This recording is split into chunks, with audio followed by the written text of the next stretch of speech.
So let's play a little game of trivia. Is it nature? Is it nurture? Is it people pleasing? Is it a lack of boundaries? Is it a fear of being alone? Your mothering nature. What is actually at the root of it? Let's get into it. Mother's Day weekend is Mental Health Awareness Month.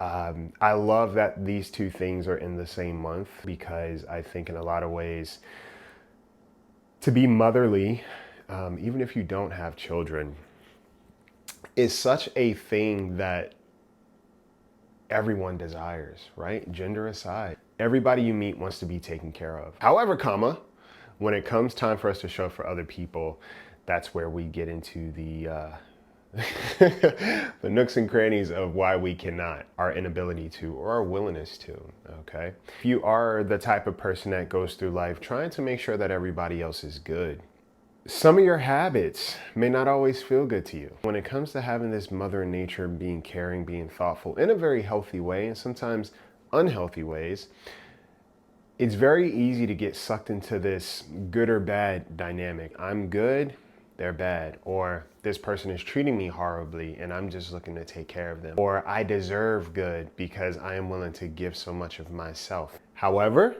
we may overlook what it is that we're actually giving and who to, and did they even ask? The thing about being a caring person is we have to care about what it is that we are showing up with and for who.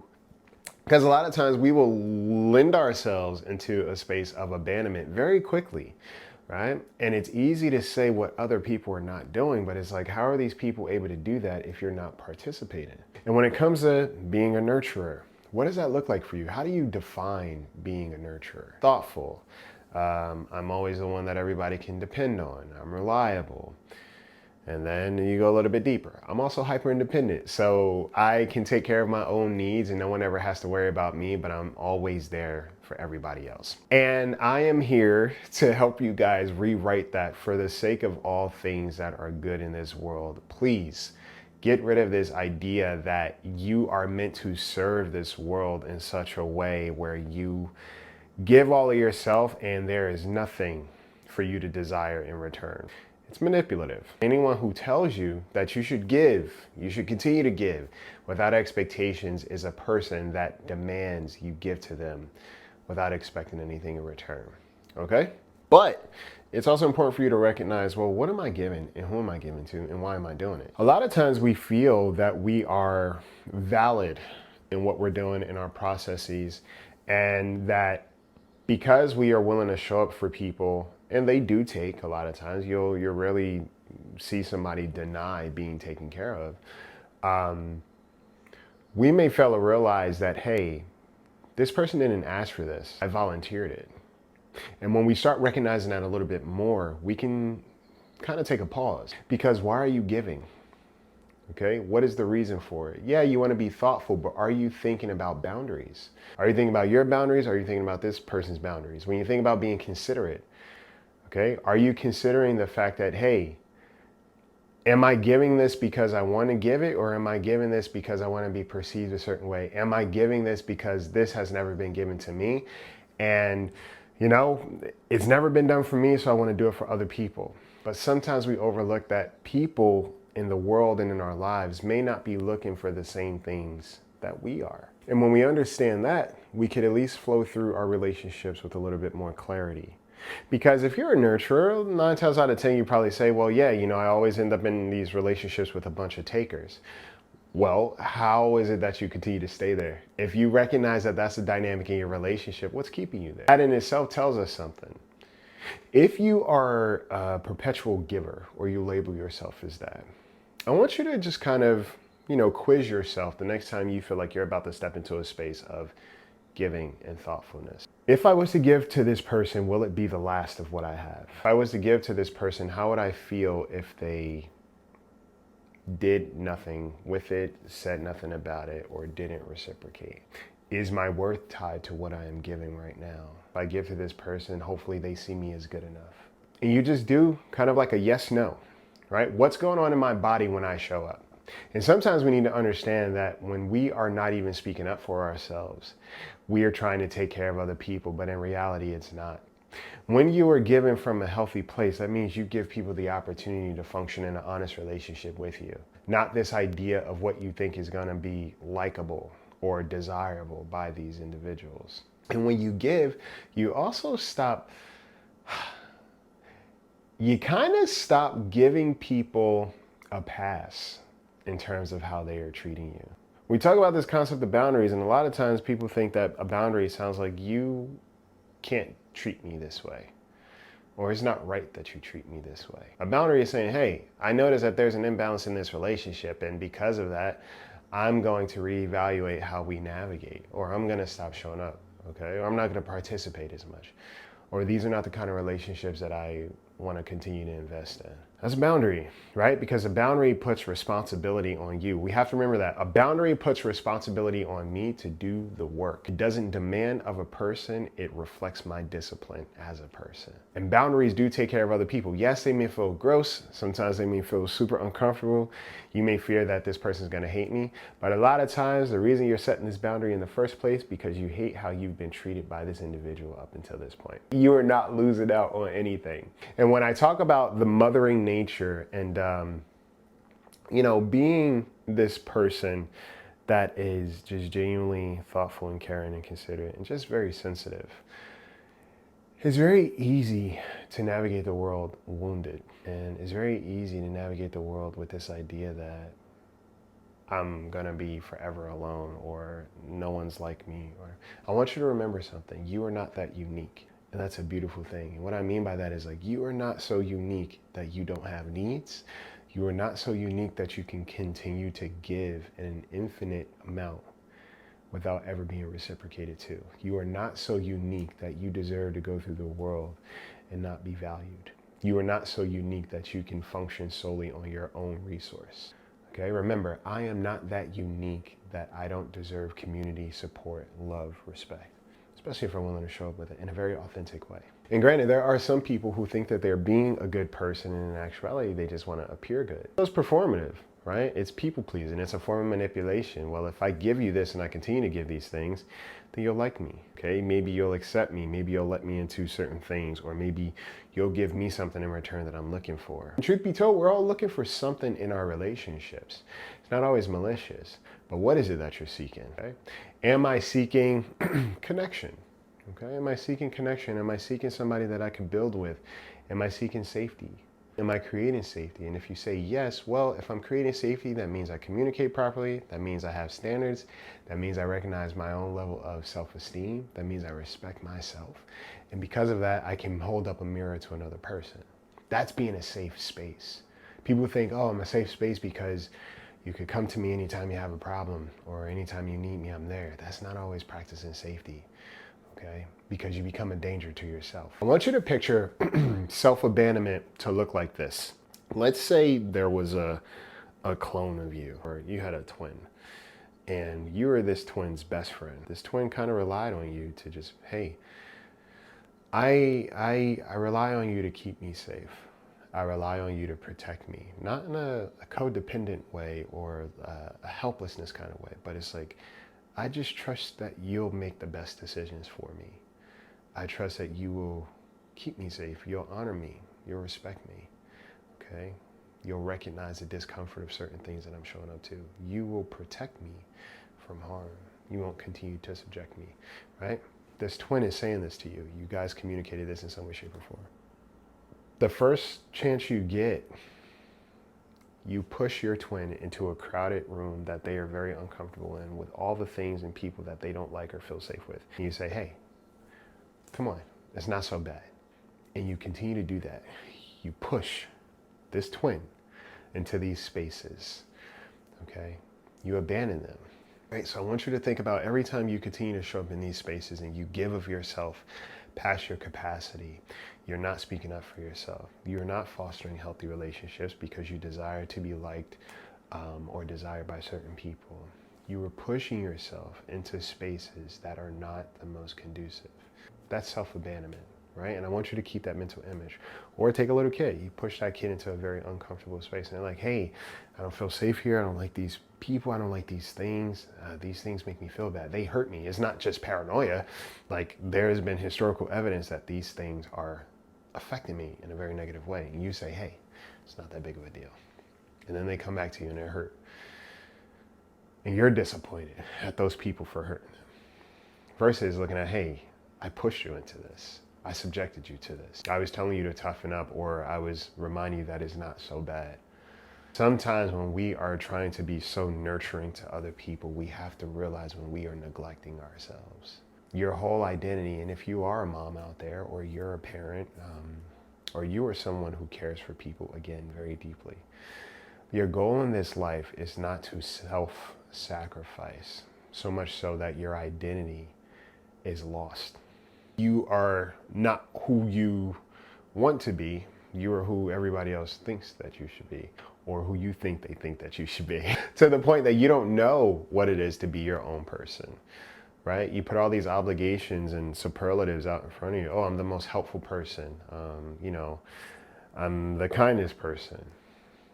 To be kind means to be kind to yourself. Someone said to me the other day, they said, you're so nice. I was like, I'm not nice. I'm kind. I don't care to be nice. Even that took a long time for me to, say and recognize the distinction and the difference. I always say niceness is based on necessity. Kindness is based on a person's character. When we are nice, you ever see somebody nicely order a coffee, and then when the coffee's wrong, they become a savage, okay? They were just being nice in that moment because it was based off a need that they had, okay? Or people who try to, butter up to certain people because they want to get something from them. That's being nice. But kindness, right, looks a little bit different, because regardless of the situation that I'm in, I'm still going to have a certain level of groundedness and respect. It doesn't mean, hey, I'm going to let you disrespect me, but it does mean that I'm always going to be who I am, okay? I can treat people well. I can also recognize when people aren't treating me well, and I can do something about that. Kindness does not equate to allowing yourself to be disrespected, ever. Kindness does not equate to you dismissing or disregarding yourself for the sake of other people's comfort. Okay? Kindness doesn't mean protecting people from their consequences. If you continue to show up in spaces because you want to keep the peace, or you don't want to seem like the problem and you don't speak up, think about the resentment that's forming in you. And when we are resentful, it's very hard to love people properly. And it's very hard to love ourselves properly. It's very hard to see ourselves clearly. It's very hard to see other people clearly, okay? When you are in a nurturing place, remember, or ask yourself, who or what am I neglecting to be this nurturing? And if it's yourself, then you're probably not being the nurturer that you think. It's so important that we learn to be one of our biggest nurturers, right? And I say this is gender aside because we all take on roles in life where we have to protect other people, or we show up in spaces to be the protector. And that's a beautiful thing, right? Somebody knows that they can trust you. Somebody knows that you have their back. But get into that space where you start to ask, well, does this person have my back? Especially if they're capable, if they're able-bodied. We're not talking about a little kid, because that responsibility should not be on them. But when it comes to adults that you are in an equal partnership, friendship, okay, with, they also have responsibility too when it comes to you. And if you think that your only reason and purpose is to protect everybody else while leaving yourself open to anything, then you're probably doing it wrong. To nurture yourself is a necessity. To be kind to yourself is a necessity. And it's also a revealing of your actual character. If you think, well, if I start taking care of myself, then people will leave, you're being blinded by the reality that I've always had to take care of myself because these people never really showed up. The moment you start being a little bit more considerate of who you are and being more honest about how you function, you will start to cultivate healthier relationships. You will naturally have people who also have boundaries, and they will mirror what you may need to learn or what you've been practicing. All right? Sometimes it's just uncomfortable because we are so used to being in control, right? If you're constantly taking care of everybody else, then no one ever really can get that close to you. right? It is a form of control in some ways. And control, again, isn't always malicious. It's just a limitation on vulnerability, exposure to discomfort, okay? But also growth and also honest connection. There's no such thing as having healthy, genuine, authentic connections when you are not being genuine and authentic. A lot of people think that they are because they're bleeding hearts, and truth be told, that's not always it. You know, some people want to be perceived as good so they can feel better about themselves versus just doing good for themselves and in return that pouring out into other people. Like I said, it's a beautiful thing to be able to show up and be considerate of other people. However, if your consideration requires you to disregard and dismiss yourself, then that might be a problem. And let's be clear, people who practice honest, genuine self-care are not selfish, self-centered, okay? And have a high disregard for other people. That's not it. There are people who preach self-care and practice something different, and you'll see it in how they treat other individuals. But when you are genuinely in this space of self-care, that means you monitor how you feel. That means you monitor how you're showing up. That means you're willing to ask for what you need. That means you're willing to have boundaries. Okay, that means you're willing to self-reflect. That means you're willing to be honest about how you're showing up. That means you're willing to process. When you think about your ability to be so caring for other people, I want you to think about, who does people include? That word people. I'm such a thoughtful person. I'm always looking out for people. Who does that include and who does it exclude? And if when you think of people, you yourself are not in that equation, well, that's a problem. You're probably not caring the way that you think. So, in the season of mental health, again, just recap and ask yourself, when I do these things, when I show up, what is my goal? Is my goal to be liked? Is my goal to be taken care of? Is my goal to give what I didn't receive? Is my goal to fix a relationship subconsciously that was never repaired? Okay, and when I do give this, am I giving from a place of abundance or scarcity? And if this person never says anything about what I do, not to say that you should be in relationships where you're not acknowledged or appreciated. However, if I'm looking for validation on every single thing that I do, then who is it actually for? What am I trying to get from this person? Okay. And will I be okay? So as you go through this month, as you go through the days, just really reflect a little bit more. I've had opportunities to reflect myself in terms of like, hey, what does it mean to show up? And it will look different on different days. I know today is going to look very different. Tomorrow, it'll probably have another look for sure. But as long as I know that I'm taking care of myself. And self-isolation is not the same thing as solitude. There's so many things I just want you guys to be mindful of in terms of the whole, caring about people and recognize when you're caring about yourself. People think that isolation is like this cool thing, and it's not. Isolation is typically a punishment. Solitude means that I still recognize the resources and community that I have that is supporting me. I'm just taking a breather. I know I always have somebody to come back to or something to come back to. Isolation means that I cut off everything because I think I deserve nothing. So just be mindful. To be mothering, to be nurturing means that you are able to be the parent to yourself that maybe you never had. You're able to be that big brother, that big sister that you've never had. You're able to be that support system that you've never had. And recognize when you are constantly pushing yourself into spaces that are hurtful. So if somebody doesn't show effort, somebody is constantly ambiguous and you are constantly trying to make sense of their behavior, okay, if somebody's inconsistent, they're not supportive, and you keep pushing yourself into that crowd, ask yourself, why am I doing that? I'm supposed to be my biggest supporter. I'm supposed to be my best friend. I'm relying on me to protect me, so therefore I should be putting myself in healthier situations. Am I doing that? Be the person that you needed when you were younger. Ask yourself, how am I doing that now? Take care of yourselves. Take care of each other. Happy Mother's Day to everybody out there. Happy Mental Health Awareness Month. Take flight.